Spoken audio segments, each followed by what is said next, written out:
Guten Morgen allerseits. I'm just giving you a quick refresher course on using dict.cc.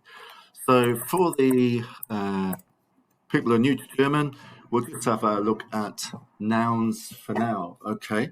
So if we want to know the German word for school, so put school like that, press enter. And then we got verben. We don't want verben because we want the verb, obviously, yeah? So we go down to substantive, which means nouns. Substantives are nouns, yeah? Education, Schule. And if you remember, I said that all nouns have a gender. So you'll have masculine, M, feminine, F, neuter, N, and PL for plural, yeah?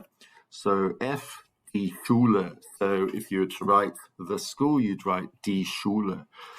If you wanted a school of fish, zoologisch, zoology, fish, okay?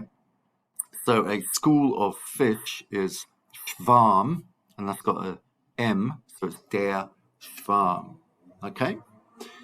So let's have a look at verbs. So if we want to know what the English for German words might be, we put, say, fliegen, press enter, and here we got to fly, okay? So every time there's a verb, it'll have a to in front of it, yeah? To fly, to speak, to do, to be. So here we've got fliegen, okay?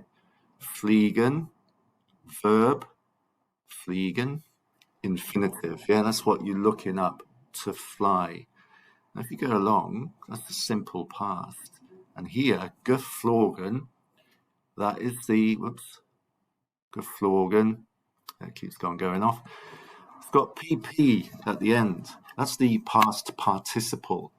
So for year 11s and above, if you remember, we were talking about perfect tense sentences where you have the past participle at the end.